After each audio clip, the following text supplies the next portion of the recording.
Vou falar para vocês um pouco sobre o papel das modificações de proteína na biologia da célula. E quais são as lições que um protozoário nos ensina sobre isso, né? Vamos lá. Tudo que eu vou contar para vocês aí eu desenvolvi no Instituto Carlos Chagas, que fica em Curitiba, Paraná. Olha só como ele é bonito. Esse foi um dia atípico em Curitiba, né? Olha só, um céu aberto, porque geralmente está nublado ou chovendo, né?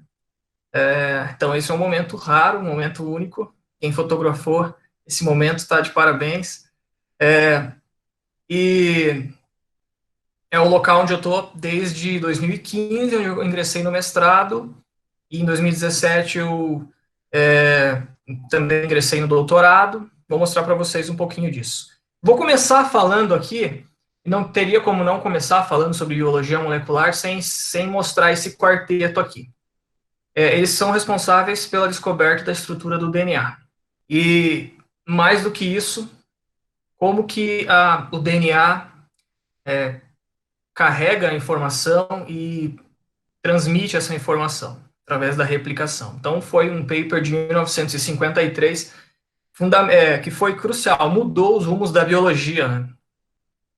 Muito bem, mas um desses caras aqui, Francis Crick, ele, em uma palestra que ele fez 4 anos depois de 53, foi em 57, ele fez uma palestra onde ele mudou os rumos da biologia, a maneira de pensar a biologia, porque ele foi o primeiro a propor o chamado, que ele chamou na época de dogma central, né? Eu prefiro chamar ele hoje de fluxo da informação em biologia molecular, né? A palavra dogma é muito forte.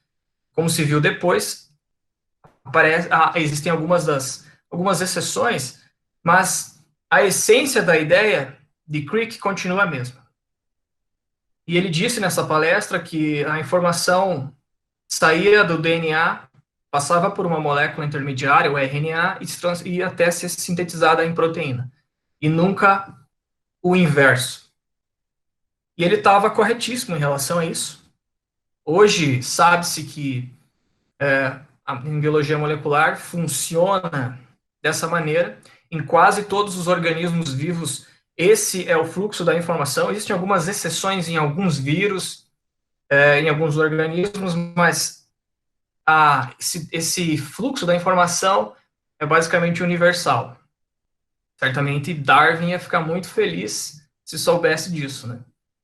E para entender rapidamente como funciona isso, o DNA, a informação contida nele é transcrita numa molécula chamada RNA, é um ácido nucleico de fita simples, diferente do DNA, que é um ácido nucleico de fita dupla. E essa molécula, o RNA, um pouco mais simples, digamos assim, consegue ser traduzida nas organelas chamadas ribossomos. São traduzidas e se tornam proteínas. Uma analogia para entender esse processo, que fica um pouco mais fácil de compreender, se você imaginar que quando vocês, por exemplo, escrevem lá uma atividade e armazenam no computador, vamos supor que seja o TCC de vocês, mas pode ser qualquer arquivo. Esse arquivo está armazenado no computador, certo? No disco rígido, e isso está armazenado num código binário, certo? 0, 1. O DNA armazena a informação também num código, certo? O código de nucleotídeos. A informação genética está armazenada dessa maneira. No momento que você dá o comando para a impressão, sai uma mensagem do teu computador até a tua impressora, e essa mensagem funcionaria como o RNA mensageiro, e a impressora, que é o ribossomo, faz a impressão, ou seja, faz a síntese da proteína. No caso, é a impressão do teu arquivo.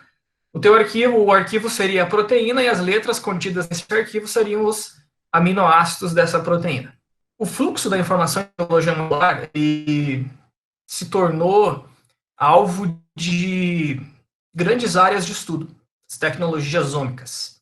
Então, como vocês podem ver, surgiu ao longo do tempo devido a enorme quantidade de informação que a biologia molecular fornece, e, como eu falei, a informação está armazenada como uma espécie de código nas células, de modo que surgiram áreas que estudam essa informação em larga escala. Ou seja, surgiram as áreas de genômica, transcriptômica, proteômica, certo? E a genômica, o nome diz, estuda os genes, ou seja, o que está contido no DNA e as suas sequências e etc. A transcriptômica vai estudar o RNA, ou seja, quais genes são expressos, né? Mas aí a proteômica estuda as proteínas, e que é o produto final do fluxo da informação genética, e as proteínas são as moléculas que desempenham as funções bioquímicas. Ou seja, são os atores principais e finais dos processos celulares. Não, e é exatamente a proteômica que eu vou falar um pouco para vocês hoje. E o quão interessante ela é. O que a proteína pode investigar? O que a proteômica pode investigar, perdão. O que a proteômica pode investigar? Primeiramente, ela estuda as proteínas, como eu acabei de falar para vocês. E outras coisas relacionadas às proteínas podem ser investigadas pela proteômica. Uma das coisas é a localização dessas proteínas. Primeiro é identificar essas proteínas. Quem são elas, quais são elas, onde elas estão na célula. A proteômica também ajuda a identificar quais são as modificações pós-traducionais nessas proteínas. É o que eu vou falar um pouquinho para vocês. Também ajuda a identificar quais são as moléculas que fazem a sinalização celular ali dentro. Okay? Também o turnover de proteína. Ou seja, as proteínas elas são degradadas, mas elas também são regeneradas dentro da célula. Também é possível, com proteômica, estudar a interação de proteínas, certo? E essas respostas que a proteômica dá, ela é possível fazer em larga escala, ou seja, muitas proteínas ao mesmo tempo. E é possível, então, ter uma visão sistêmica da célula, ou do organismo que você está estudando. Bem, então, como eu disse, a proteômica pode investigar as modificações pós-traducionais. Mas o que são as modificações pós-traducionais? Vamos lá. As proteínas, assim que elas são traduzidas no ribossomo, lembra lá da impressora? Elas passam por modificações químicas. Enzimas específicas adicionam grupos químicos nessas proteínas. Ou seja, é como se fosse um refinamento da função. E na nossa analogia, é como se o arquivo que você imprimiu recebesse um carimbo. E esse carimbo destinasse aquele arquivo para uma determinada função, dentro de um departamento ou uma instituição, ou seja, dentro da célula. E essas modificações químicas ocorrem de maneira reversível também. Então, existem enzimas que colocam e enzimas que removem essas modificações, certo? Esse slide ilustra algumas das modificações pós-traducionais conhecidas. Existem mais de 20 tipos.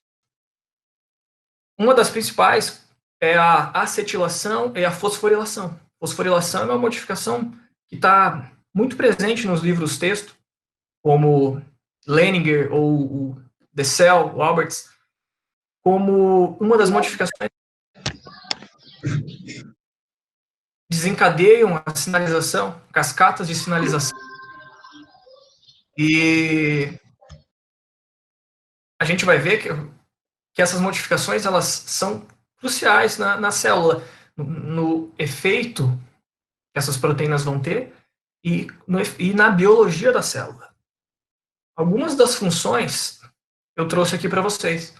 Então, quando a gente olha aqui para, por exemplo, glicosilação, a glicosilação, uma proteína que recebe a glicosilação, ela geralmente são proteínas de membrana, ou vão ser secretadas. Ou então você tem uma outra modificação de proteína, e as proteínas que recebem uma ubiquitina, elas são sinalizadas para serem degradadas na célula, certo? Como eu disse, as proteínas elas são degradadas, são refeitas. É uma dinâmica incrível que acontece na célula, em termos de proteína. Ou essas proteínas podem sofrer metilação, e as proteínas que são metiladas podem afetar as proteínas que se ligam ao RNA. Isso vai ser fundamental em quais RNAs, por exemplo, vão ser traduzidos pelo ribossomo. A metilação pode também ativar ou reprimir genes, regular as estonas que estão lá no núcleo, enroladas com o DNA.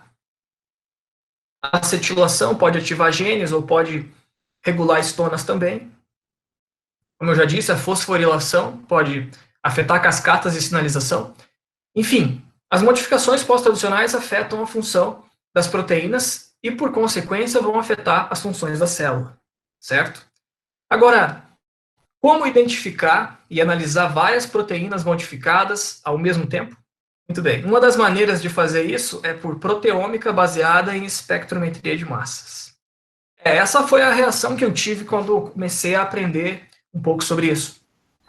Eu posso chorar de rir. E quando eu entrei nessa área, eu pensei assim, nossa, o que eu estou fazendo com a minha vida? Mas quando eu comecei a entender, foi realmente fascinante. Então eu vou mostrar para vocês. A proteômica baseada em espectrometria de massas, ela funciona de maneira básica da seguinte maneira. Você tem as suas células que você está estudando, ou os seus tecidos, ou órgãos, ou organismo, onde você vai preparar essa amostra, de acordo com o que você quer ver, dependendo da proteína que você quer identificar, que proteínas você quer identificar, que características essas proteínas têm. Uma delas é que modificações pós-traducionais elas têm. Aí você passa para a espectrometria de massas, essa tua amostra vai passar num equipamento chamado espectrômetro de massas, é um equipamento de química analítica, que sem ele não seria possível fazer esse tipo de análise, já que ele consegue, como se medisse, mensurasse a massa das minhas proteínas, melhor dizendo, dos meus peptídeos, que compõem as minhas proteínas, e identificar quais proteínas estão lá. E então, também, quais as modificações pós-traducionais. Na sequência, vem uma coisa fundamental em tecnologias ômicas, que é a bioinformática, que é para você poder estudar muitos genes, ou muitos RNAs, ou muitas proteínas, você precisa da bioinformática. Ontem, na hora da ciência de ontem, foi comentado sobre bioinformática de uma maneira muito, muito bem, muito boa. A importância da bioinformática, aqui está mais um exemplo disso. E na sequência vem a interpretação dos dados gerados por essa análise. O protozoário. O protozoário que vai nos dar algumas lições a respeito disso é o Trypanosoma cruzi. O Trypanosoma cruzi, ele é um protozoário que causa a doença de Chagas, né? E eu trouxe algumas imagens aqui, onde é possível ver algumas formas dele, do Trypanosoma cruzi. Aqui é a forma epimastigota, né? E aqui ao lado também, mas com tecnologias diferentes de visualização, né? Aqui a gente tem a microscopia eletrônica de varredura, que fornece informações dimensionais da célula. Aqui nós temos ele sob microscopia óptica. E aqui embaixo a gente tem a forma amastigota desse Trypanosoma cruzi. Todas essas formas estão presentes ao longo do ciclo de vida desse protozoário. Ele tem uma capacidade incrível de adaptação ao meio onde ele está. Tá? E analisando isso sob uma perspectiva molecular, para que ele passe por diferentes formas, ele precisa mudar toda a sua regulação gênica e, por consequência, também as proteínas dele. Muito bem. De onde que saiu esse Trypanosoma cruzi, ou melhor, quem descobriu o Trypanosoma cruzi? O Trypanosoma cruzi foi descoberto em 1909 por Carlos Chagas. E Carlos Chagas foi um médico brasileiro importantíssimo na área de saúde pública. Além de, ele estava estudando malária em Minas Gerais e acabou se deparando com esse outro protozoário e fez toda a identificação do protozoário, identificou o vetor, que é o barbeiro. Inclusive, essa imagem desse barbeiro aqui do próprio artigo do Chagas, de 1909. E a doença de Chagas, ela afeta 10 mil pessoas, tem complicações devido à doença de Chagas. E estima-se que cerca de 7 a 8 milhões de pessoas no mundo têm a doença de Chagas. Então, um dos principais, e é uma doença negligenciada, isso significa que ela ocorre nos países subdesenvolvidos e não há um investimento forte para que até hoje, ou no mundo, já que ela ocorre em países subdesenvolvidos. Então, é chamada de uma doença negligenciada, mas afeta muitas pessoas, como eu acabei de falar. E a Fiocruz é a instituição uma das que mais estudam a doença de Chagas, o Trypanosoma cruzi, sob várias perspectivas. O laboratório que eu entrei no mestrado, por exemplo, o modelo de estudo é o Trypanosoma cruzi, né? E desde então eu tenho estudado esse modelo de estudo. Eu vou mostrar para vocês aqui sob a óptica da proteômica, estudando as proteínas desse protozoário para tentar entender a biologia dele e qual o papel que as proteínas dele desempenham nesse organismo. É aqui a pesquisa básica no entendimento da biologia de um organismo, para que no futuro as peças do quebra-cabeça se juntem e a gente tenha, por exemplo, alvos para tratamento, novas drogas, como funciona para outros modelos, outros organismos estudados pela pesquisa científica. Muito bem, o que eu fiz no projeto de mestrado, então? A gente fez o seguinte, nosso objetivo era, então, caracterizar as proteínas metiladas de Cruz, ou seja, as proteínas que sofrem aquela modificação pós-traducional, que é a metilação. A metilação nada mais é do que um grupo químico chamado metil, CH3, é adicionado nas proteínas. Então, existe uma enzima chamada metiltransferase que adiciona esse grupo metil à proteína. E o que nós fizemos, então? Aplicamos a proteômica baseada em espectrometria de massas para descobrir isso, certo? Como eu mostrei para vocês anteriormente, o fluxo funciona basicamente dessa forma. Cultivamos o parasito em laboratório, então extraímos as proteínas dele, analisamos no espectrômetro de massa e depois fizemos as análises de bioinformática. Uma das coisas que ele revelou foi que, sim, Trypanosoma cruzi possui proteínas que são metiladas. Aqui eu trago esse gráfico onde nós identificamos 878 proteínas metiladas nesse organismo. E fomos ver, então, o que essas proteínas metiladas fazem no Trypanosoma cruzi. Muitos processos biológicos são afetados, ou seja, muitas vias bioquímicas são reguladas pelas proteínas que são metiladas. Esse gráfico ilustra um pouco disso. Cada fatia desse gráfico é um dos processos biológicos que as proteínas que são metiladas em cruzi está relacionado. Um dos processos que se destaca é o processo de tradução de proteínas. E lembrem-se lá da analogia, a tradução é o momento em que as proteínas são sintetizadas. Então, as metiladas de cruzi, elas afetam os processos de tradução. Por exemplo, nesse gráfico aqui, a gente percebe outras funções daí, funções moleculares que são afetadas por proteínas metiladas. E uma delas, que é a mais superior aqui, é justamente proteínas que constituem os ribossomos. São metiladas. E os ribossomos, como eu falei para vocês, eles estão diretamente relacionados com a tradução. Eles são as organelas que realizam a tradução das proteínas nas células. Outras vias bioquímicas e funções moleculares a gente também percebeu que identificou que está alterado, está influenciada pelas proteínas metiladas. Outras lições estão por vir ainda sobre a metilação de cruze. E eu digo mais, outras lições estão por vir no cruze em termos de modificação pós-traducional. E aqui digo isso porque eu vou entrar no meu projeto de doutorado, brevemente.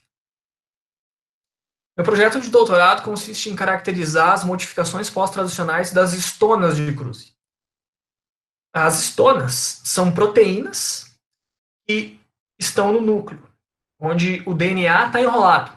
Então, quando um gene precisa ser transcrito, é como se a célula pedisse uma autorização para a histona, do tipo, desenrola um pouco esse DNA para que as outras moléculas tenham acesso para fazer a transcrição desse DNA.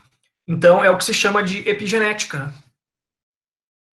E o meu projeto de doutorado consiste em elucidar um pouco de como que são essas modificações nas histonas do Trypanosoma cruzi.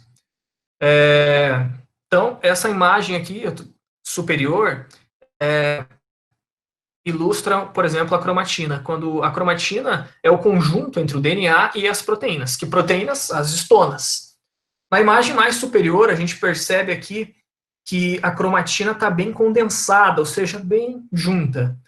Na de baixo, vocês conseguem ver que ela está descondensada, ou o famoso colar de contas. Cada bolinha dessas aqui é um nucleossomo. O nucleossomo está aqui embaixo, ilustrado por essa estrutura tridimensional, e dá para ver aqui ao redor dele o DNA, e no meio as histonas. Cada proteína aqui de histona, que são 4 tipos principais, está de uma cor, certo? E lembre, cada nucleossomo é uma dessas bolinhas aqui da cromatina. Então, como que são essas modificações pós-traducionais nas histonas? Então, as histonas estão ali, como eu mostrei para vocês, dentro do nucleossomo, e essas histonas sofrem modificações pós-traducionais. E isso afeta a maneira como o DNA vai ser lido, já que está intimamente ligado com essas histonas. Então, nós estamos vendo isso agora no Trypanosoma cruzi, para poder entender qual a importância, o papel da epigenética no Trypanosoma cruzi. Nós fizemos, então, algo em termos de metodologia, similar ao que fizemos no mestrado, mas olhando agora para as modificações das histonas. Então, o primeiro passo foi conseguir obter as histonas, as proteínas histonas do Trypanosoma cruzi. Esse é o primeiro passo que a gente fez. Na sequência, nós fomos estudar, identificar no espectrômetro de massas as modificações pós-traducionais. E aqui não foi só uma modificação, como foi a metilação do mestrado. Aqui a gente está olhando para várias modificações pós-traducionais que ocorrem nas histonas. A ideia é realmente ter uma visão global, uma visão sistêmica das modificações que ocorrem nas histonas. Isso vai fornecer para a gente um landscape, uma paisagem geral de como isso afeta as histonas e, por consequência, o DNA e, por consequência, que gene é transcrito ou não no Trypanosoma cruzi. Isso é fundamental para poder entender como que ele se adapta às diferentes condições, por exemplo, em que ele está, para entender o seu ciclo, né, sua morfologia, e como que ele altera seus genes e por consequência, suas proteínas, depois disso. Quando ele vai, por exemplo, invadir a célula, ou ele foge do sistema imunológico dentro do indivíduo que tem o Trypanosoma cruzi. Então, essas perguntas e respostas que só a pesquisa básica consegue nos fornecer é crucial para poder entender como funcionam as coisas. Esse é o princípio básico da ciência. E se hoje existem muitos recursos em termos de tratamento de doenças e vacinas, o processo começou aí. O processo é longo, né? Mas o fruto que se colhe é fantástico dentro da ciência. E, então, aplicamos a metodologia, a proteômica baseada em espectrometria de massas, e estamos vendo como que são essas modificações pós-traducionais no Trypanosoma cruzi. Até o momento, as estonas de Cruz, nós vimos que elas têm muitas modificações. Essa imagem aqui ilustra um pouco disso. Aqui tem cada sequência das estonas do Trypanosoma cruzi. A estona H2A, a H2B, H3, H4, H1, H2AZ, H3V e H4V. São todas estonas que estão lá no núcleo da célula do Trypanosoma cruzi. E cada uma dessas bolinhas aqui coloridas são uma das modificações pós-traducionais encontradas. Ou seja, existem muitas modificações pós-traducionais nas estonas de Cruzi. E a epigenética desse parasito parece ser tão sofisticada quanto a de organismos filogeneticamente superiores. Sem dúvida alguma, se Darwin pudesse ver isso, ele ia ficar extremamente feliz de ver que, ao longo da evolução, os processos, os mecanismos e os elementos epigenéticos e moleculares se conservam. Eles são conservados ao longo das espécies, sofrendo diferentes ajustes ao longo de cada grupo de organismos, né? As nossas estonas, por exemplo, elas são, em termos de quantidades de modificações, são muito parecidas com essa. Existem muitas modificações pós-traducionais também nas nossas estonas. E a gente viu que Trypanosoma cruzi também tem. Não, sem dúvida. A primeira resposta que a gente vai ter quando a gente finalizar os nossos dados e pelo menos ter uma indicação, né, finalizar, exige alguns ensaios, alguns experimentos mais direcionados para poder dar respostas mais pontuais, mas a primeira coisa que os nossos resultados estão mostrando é que a biologia do Trypanosoma cruzi, mesmo ele tendo sido um organismo que ele é mais antigo na escala evolutiva em relação aos outros eucariotos, aos outros organismos eucariotos, como nós mesmos, né? Então, ele se separa muito antes na linhagem evolutiva. E ainda assim, ele possui esse tipo de modificação nas suas estonas. Algo que no início, agora, uns anos atrás, nem tanto tempo atrás, nem se olhava para a epigenética de Trypanosoma cruzi nesse nível, porque esse tipo de regulação fina, molecular fina, é muito comum em organismos mais superiores, né, como Homo sapiens, né?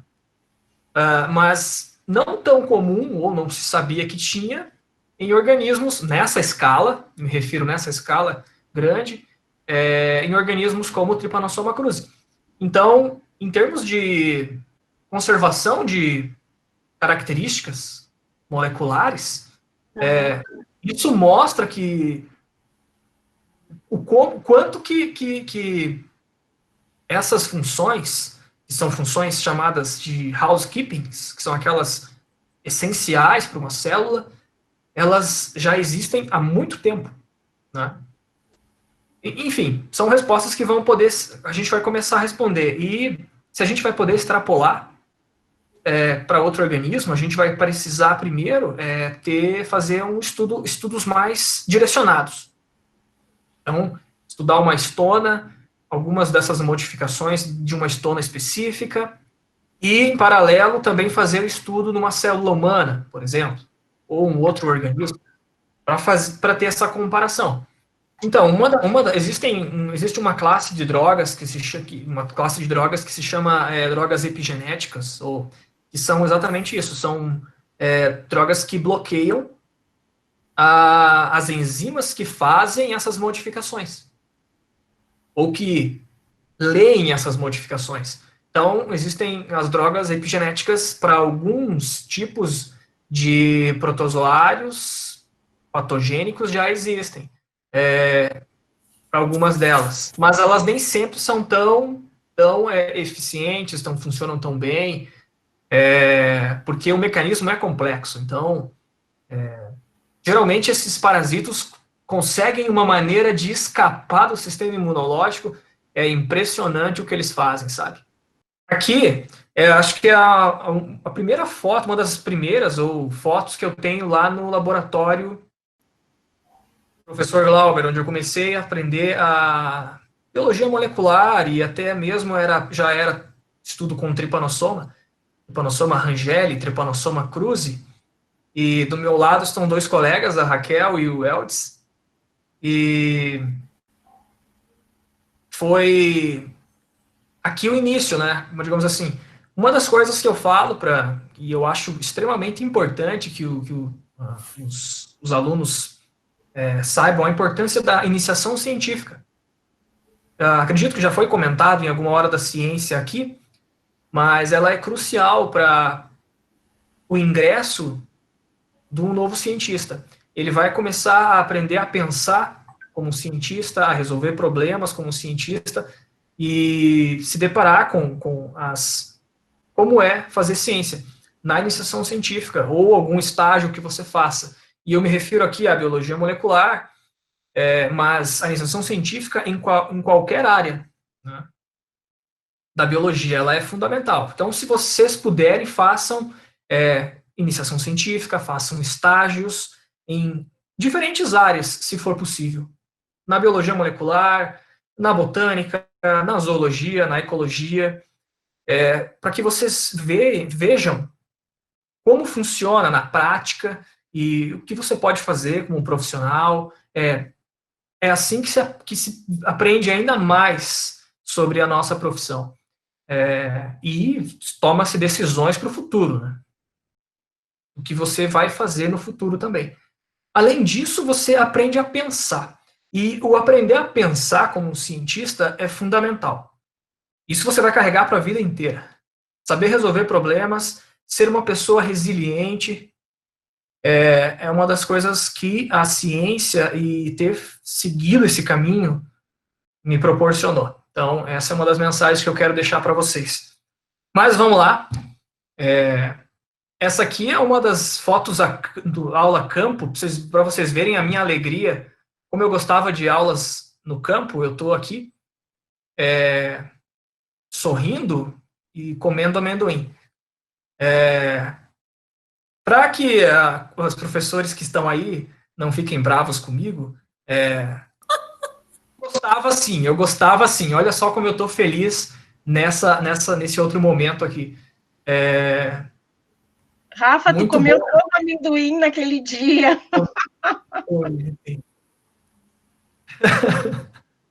Então,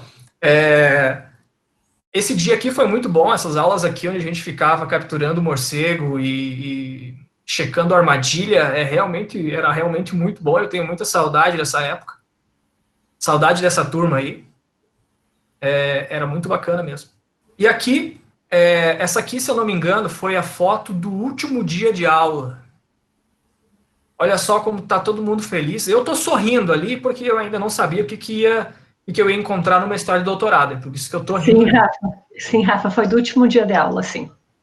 Isso, foi do último dia de aula. Professora Cati, professora Fernanda, professor Vitor, e essa turma aí. Enfim, Tempo muito bom. Aproveitem esse momento que vocês estão aí para aprender e para